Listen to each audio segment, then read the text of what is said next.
Emmanuel de la brasserie des Trois Croquants, une brasserie qui a ouvert ses portes en juin 2016, une brasserie qui a été créée par les membres d'une même famille. Aujourd'hui, en 2018, je travaille à temps plein avec ma compagne et la spécificité de la brasserie, c'est que voilà, nous sommes spécialisés dans les bières anglo-saxonnes.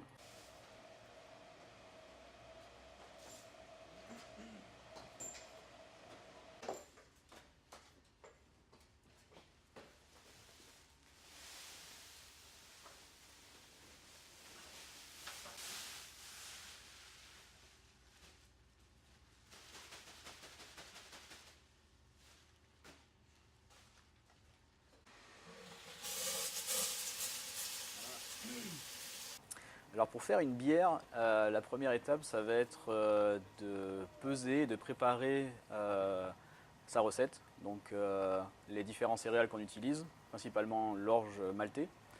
Ensuite, on va vérifier le profil de l'eau, l'amener à la bonne température.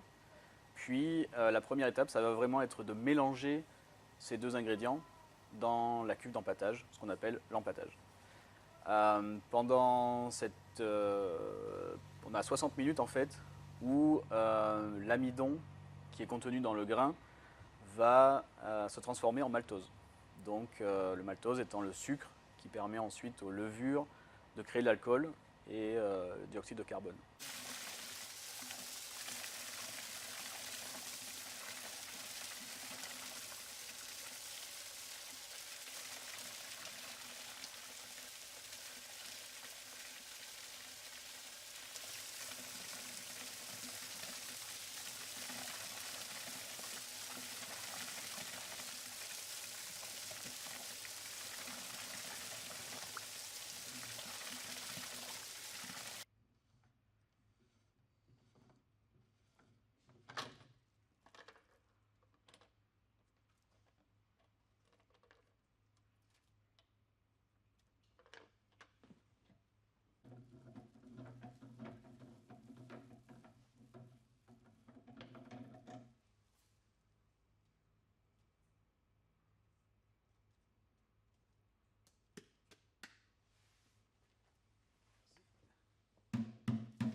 Soixante-six,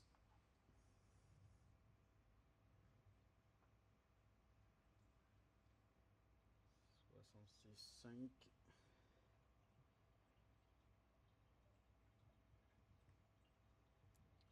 66,8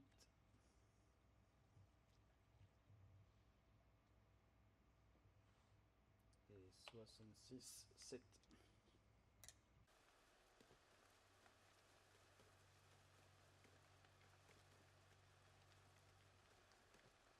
Le houblon amène plusieurs choses dans le processus. Il va amener le goût en fait, donc ça peut aller d'une amertume assez forte, comme dans le cas des IPA, puis ça peut aller dans des notes plus herbacées, comme dans les bières allemandes.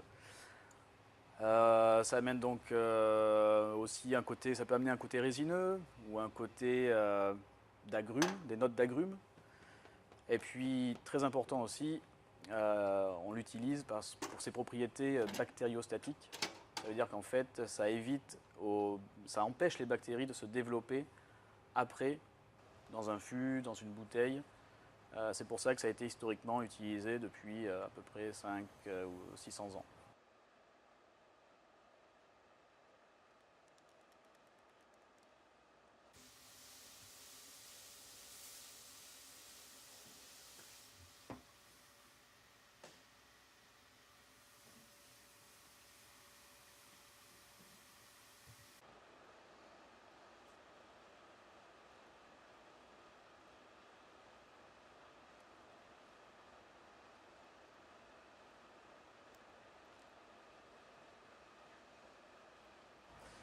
Donc après ces 60 minutes d'empâtage, on transfère le mou dans la cuve d'ébullition.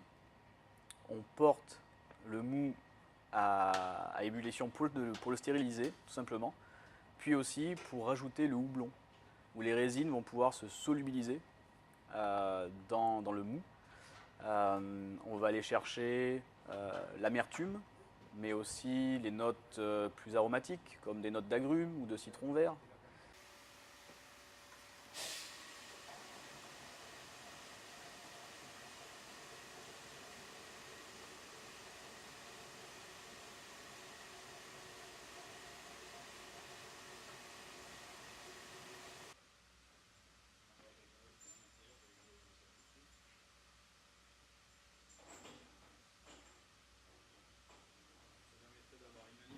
Après l'ébullition, qui peut durer entre 60 et 90 minutes, selon les recettes, selon le type de bière que l'on veut brasser, on transfère dans la cuve de fermentation le fermenteur en abaissant la température, puisque à ébullition on est à peu près autour de 100 degrés.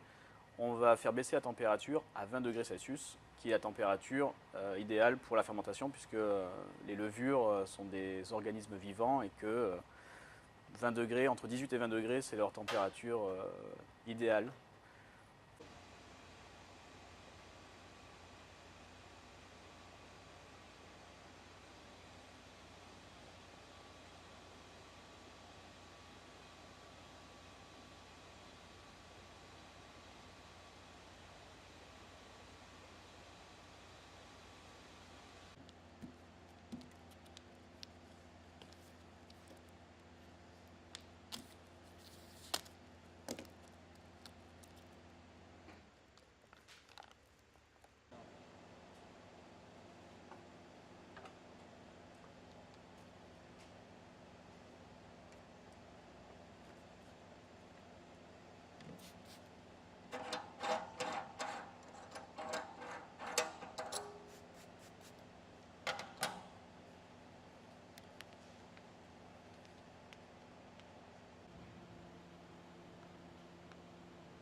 La levure est un organisme vivant qui va transformer le maltose, le sucre que l'on a obtenu de l'empâtage, en CO2, dioxyde de carbone, et en alcool.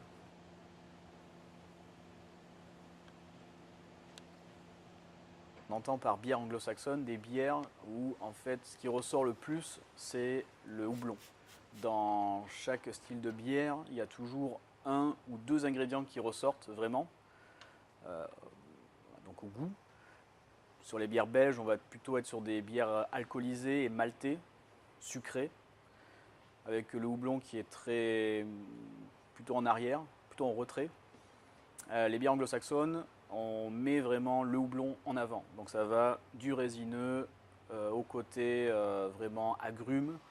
C'est vraiment le houblon qui est mis en avant.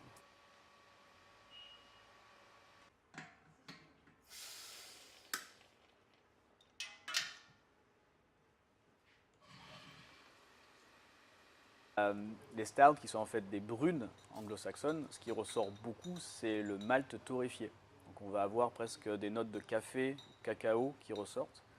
Ce qui est très intéressant, c'est que des quatre ingrédients, on peut, comme dans la cuisine en fait, faire ressortir l'un plus que l'autre. Et c'est ça qui fait qu'il y a tant de bières différentes, c'est qu'on peut avoir des bières où la levure va ressortir, comme les blanches, ou alors le houblon, ou alors le malt torréfié. Puis on peut rajouter aussi des fruits, on peut rajouter des fleurs, on peut rajouter du miel. Les possibilités sont infinies.